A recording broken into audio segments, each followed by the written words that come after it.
Hey there, my fellow barbecue enthusiasts. Welcome back to Baker's Barbecue. Today we're going to be mastering the low and slow smoking process, utilizing one of the most versatile smokers on the market, the Weber Kettle Master Touch. Whether you're a seasoned pro or just getting started, this smoker can deliver delicious, juicy barbecue. Low and slow is all about patience, and the Weber Kettle Master Touch can deliver on all fronts. So what makes the Master Touch Weber Kettle such a wonderful smoker? It's its versatility. On this smoker, you can sear, smoke, grill, and if you buy the attachments, you can even do pizzas. I mean, you can do almost anything on this. It has wonderful bottom adjust vents, in addition to the vents that are on top of the lid, that makes this smoker very easy to set up for smoking and very easy to manage and control that low and slow smoking process, which is what we need and what we're focused on today. So I'm going to bring you in closer. I'm going to show you how I set it up for a slow smoking process where the meat's getting indirect, almost like an offset, and getting good convection coming up across the meat and out the exhaust, which really helps create that bark. All right, so the first thing I do is, after I've already went ahead and cleaned out the ash, here is charcoal that's actually left over from the last smoke. I just like to take a little shovel of some sort, get all the ash out of there, because that's good charcoal that's left in there. And then from there, I just go ahead and pour new charcoal on top of that.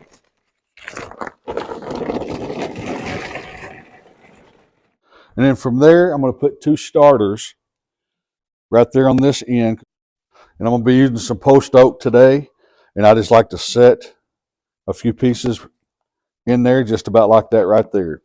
So as it goes throughout the smoking process, that will slowly burn across there, hit the wood chunks, throw out smoke. So then I'm going to sit this back on. Now the grill grate's a little bit dirty because I like to wait till I get the fire going and I scrape it off real good. But on this side is a water pan. Usually takes about 2 cups of water, and I just pour it right down the center. Now you can use any kind of water pan you want. This over here is what they call a smoke and sizzle, and it basically takes up the whole side of this part of the smoker. It's one single piece, stainless steel, and it forces the charcoal to this side. You can also just take a barbecue tin, like you put barbecue chopped pork in, and you can also just put that on this side. That'll help bridge back the charcoal, and you can add water to that as well. Now, the lid has got your exhaust right there. Over here on this side is the charcoal and the wood. You want the exhaust opposite of that because your meat is going to go on top of where the water pan was. Put that on just like that. And then tomorrow when we come out and light it up, of course, I'll take the lid off and I'll take you through that process. So right here is where you can adjust your temperature. Just a lever. You can pull it back and forth just like that. And you're able to adjust it throughout the smoking process to create the right airflow. And then at the top, you've got your other exhaust vent that you can also utilize. You want to make sure, though, that you're burning good, clean smoke before you shut this thing down too much on the top, because you do not want a thick soot taste or sour taste from having dirty smoke in the smoker.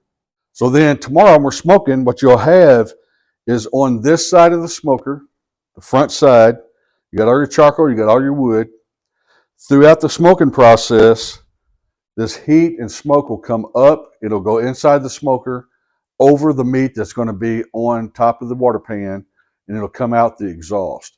What that will do is create good convection in the smoker, really gives you a wonderful bark, tastes phenomenal, and it's just almost like working an offset. The easy thing about this is that you don't have to babysit it like you do an offset. Offset, you're going to be feeding it wood about every 30 minutes or so, some splits. This, you just set it up. It runs almost like a barrel smoker. The difference is, though, is you get good convection up over the meat doing this versus in a barrel smoker. So tomorrow we'll come out here, we'll get it lit up. I'll show you how I light it up. I'll show you how we adjust the dampers to get that low and slow smoking process going in the Weber kettle. And then we'll get our meat on, let it smoke throughout the day, and create us some delicious brisket style tri-tip. Now let's focus on the star of the show, the meat. Whether you're doing ribs, pork butt, brisket, or in today's case tri-tip, trimming and seasoning is key to good barbecue. So the first thing we're going to need is a binder of choice. I'm going to use mustard. This helps the seasoning stick after we get done trimming the meat. Also, coarse black pepper, coarse sea salt or kosher salt, whatever you prefer, and your barbecue rub of choice. I'm going to be using my own Baker's Barbecue Champions blend today. And then, of course, the star of the show, the meat. Today we're using about a 3.5, 4 pound beef tri-tip that we're going to cook brisket style in order for us to test out the low and slow smoking process on the Weber kettle. All right, so the first thing I like to do on this tri-tip is flip it over. It's got a fat cap on it that's going to be somewhat similar to what you would find on a brisket or brisket flat. And I just like to take that down a little bit. You do want to leave just a little bit on, for throughout the smoking process, because I will be smoking this fat cap up. We're going to be in the Weber kettle, so it's going to have the effect of an indirect smoker offset, because it's going to bring the convection process will come up and over the meat. Therefore, having a little bit of fat cap on there to help protect that will be great. So you're just going to trim off some of this fat cap. And I like to trim, I leave a little bit on, but not really too much, because you want to create a good bark. And just keep taking it down to your desired level. All right, so now I'm just going to flip it over. And what I like to do is, when I have a fat cap that's overlapping, I'll push it down and just take my knife and just come right down the side of it, just like that right there. This tri-tip, in my opinion, I love it because it's one of the most versatile pieces of meat I've ever seen. You can cook it like a steak, and I do. I mean, you can sear it. I've got other videos you can see that. You can sear it, cook it rare like a steak, medium rare, however you like it. Or you can, take your time and going up and smoke it 6, 7, 8 hours and smoke it just like a brisket flat. Start off by going ahead and putting a small layer of your binder of choice. Like I said, in my case, I'm going to use mustard. Also, I'm going to season the non-fat cap side first, because I am going to be smoking this fat cap up. So put on your binder. Don't put it on too thick. You don't want it to kind of pull up, because if it gets in little pool sections, when I say pool, hope you can understand that, but when it gets in little sections where it's like sitting there in a little pool area, the bad thing is that will turn mushy. So you're going to go ahead and put on your pepper.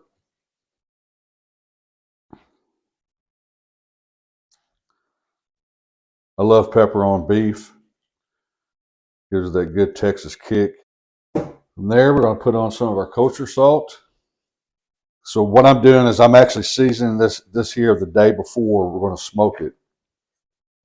And I'm going to let this set in the fridge, wrapped in saran wrap, and I'll show you that here in just a second. Let it sit in saran wrap that whole time. And the saran wrap, along with the salt and the seasoning, helps to go ahead and start extracting out the moisture in the meat, which does really create delicious barbecue, tender barbecue, and also helps to create that good bark. From there, I'm going to put on a favorite barbecue rub.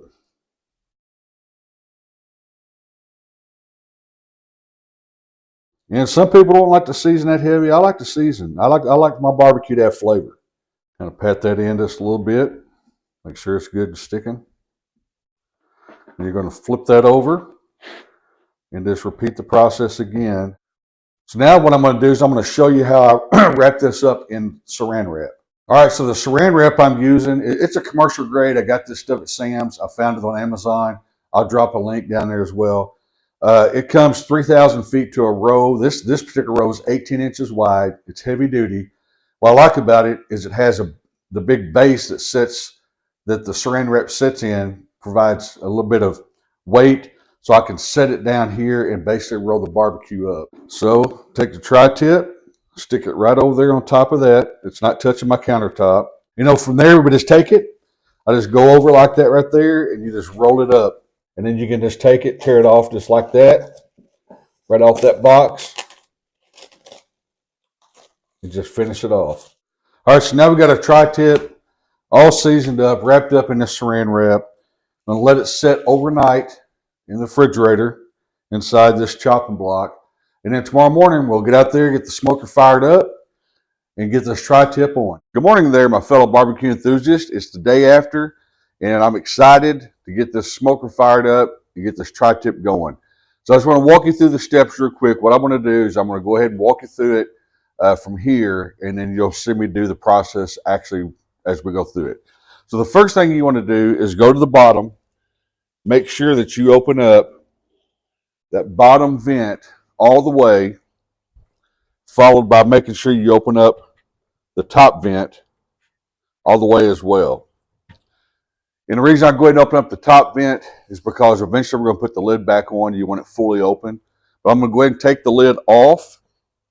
And then the next step is take your fire starter, and you'd be lighting the little starters I showed you yesterday.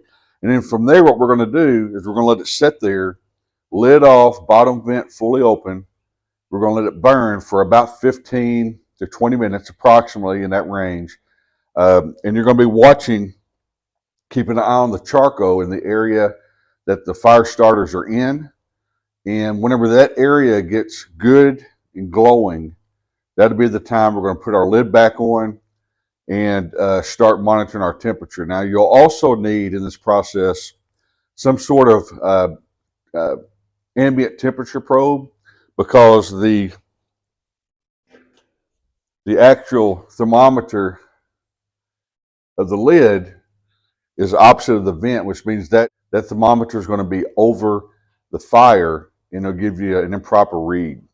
So I just have my Inkbird, put my ambient probe in here, and then later, once we close the lid up, then I will be monitoring that as we go throughout the process to manage my vents to get them up to temperature. The first step in the process, like I said, open those vents up, and then I'm going to bring you in here. We're going to light this charcoal right here. You're just going to light those two starters. I got my wood setting here because I'll add the wood in a little while once it gets going. And then once you get that lit, go ahead and make sure you got some charcoal placed back around it so that it can light up as it goes through its startup process. Then from there, we're going to leave this lid open and monitor it, like I said, over the next 15, 20 minutes, looking for these coals to start getting well lit, kind of a glow to them. And then we'll start putting the lid, we'll put the lid back on and start adjusting our vents. The charcoal's been lit about 20 minutes. It's got a good glowing section. I'll show you that here in just a second. So the next step is we're going to go ahead and place the wood where we want that in the smoker. We'll put the lid on, and then we'll start monitoring the temperature. So as you can see right there, you got a good section that's glowing. See, none of this back here is lit. It's that one little section, and that's what you want. So now we're going to place our lid on. Before we do that, though, make sure that you got your ambient probe in your smoker. You've already got it hooked up to the receiving device so that you can start monitoring your temperature. Just go ahead and put your lid on. And then from here, make sure your vents are fully open at the bottom and at the top on your lid. And just start monitoring your temperature.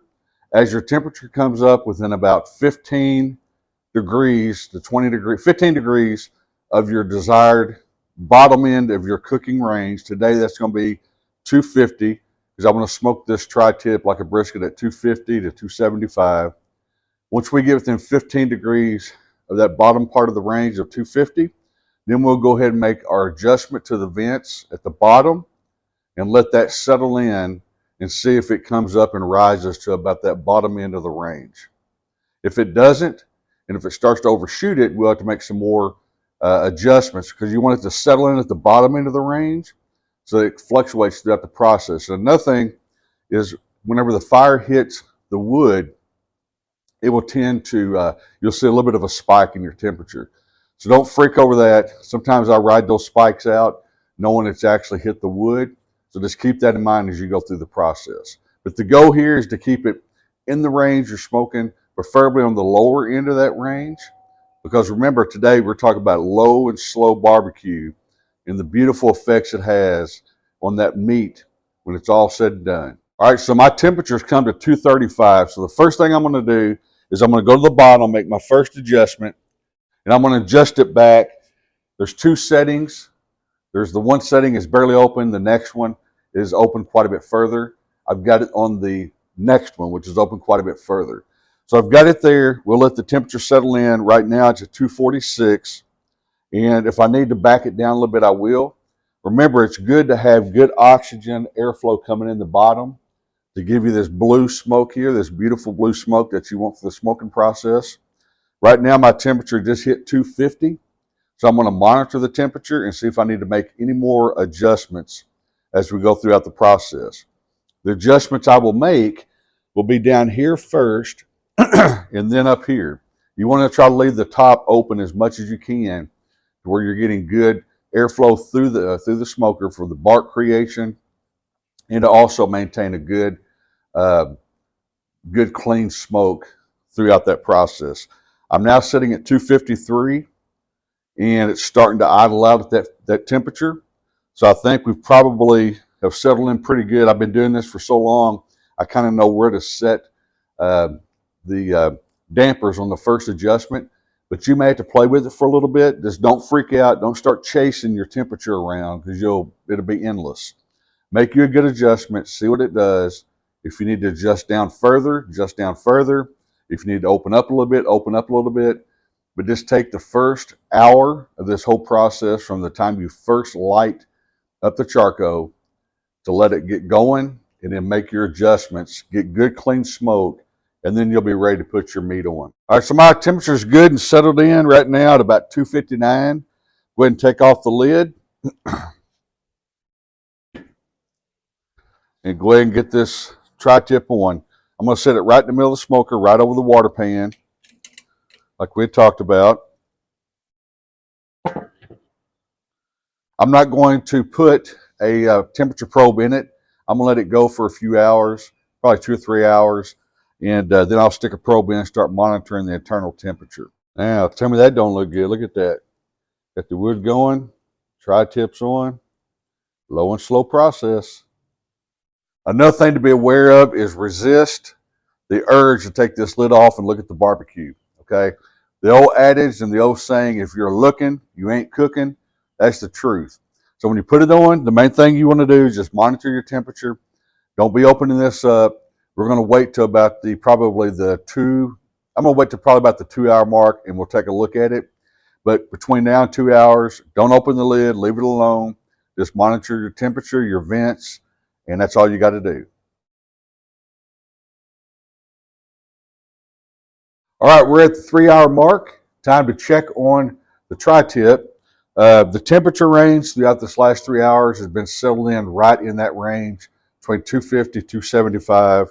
Right now it's running about 268. I think it's gotten into some wood chunk. I had to make 1 or 2 minor adjustments early on, more so to the bottom damper, just making sure the airflow was coming through, smoke was staying clean. But all in all, it's flowed really good. So I'm going to go ahead and open up the lid and insert our thermometer. And I got to tell you, this tri-tip is looking delicious. Just slide it in just like that. I'll bring you over in just a second and get you a look at it.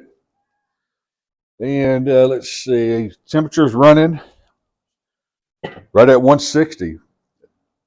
That's exactly what I expected. I expected 160, so hit that on the mark. All right, so for here on out, I'm not going to be opening the lid, not going to be checking it. I've got the thermometer inserted into the meat, so I know what the internal temperature is doing. I'm just going to track my internal temperature, maintaining my smoker within that range of 250, 275 for today's cook, adjusting the dampers as needed, making sure I'm not chasing the temperature, letting it settle in, understanding it's going to occasionally hit a wood chunk, etc. But we're just going to let it go throughout the rest of the process, and then we'll take it off and let it rest. Look at that. Beautiful looking tri-tip. Smoking it up just like we would a brisket. Absolutely beautiful. All right there, my fellow barbecue enthusiasts. We got the beef tri-tip all done after a long day of low and slow smoking on the Weber Kettle. The goal with today's video was to try to understand the low, slow smoking process and be able to see how that has phenomenal results on your barbecue. So hopefully you picked up some tricks today that make sense and that you'll be able to implement into your smoking process and make your barbecue as succulent and as tasty and juicy as possible. So now, moment of truth. Let's come in here, take a look at this tri-tip and see if our efforts paid off. All right, get this bad boy unwrapped.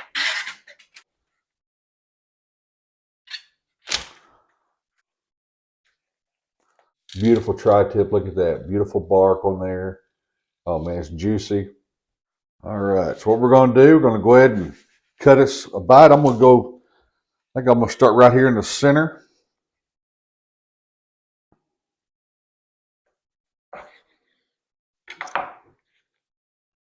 And look at that juice. I mean, you can just see the juice. Look at that.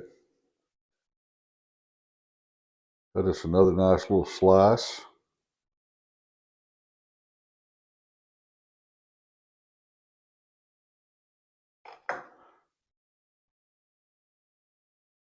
All right, bring it up here and show it to you. Look at that. Nice, juicy, beautiful brisket. Or I say tri-tip. I mean, the juice is crazy. All right, let's try the little tug test here and see how that does. Comes right apart. Absolutely phenomenal. The bark on this, I mean, it's when you push in, you can just see the fat cap. It's rendered well. I mean, it's rendered down just wonderful like butter. All right, let's take us a bite. Oh man.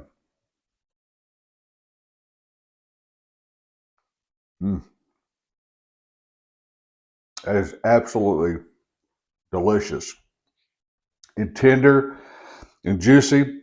So I can definitely tell you that our low and slow smoking efforts today have definitely paid off. I appreciate you guys joining me today.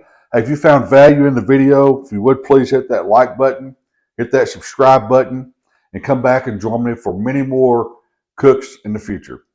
So until the next time I see you, happy smoking.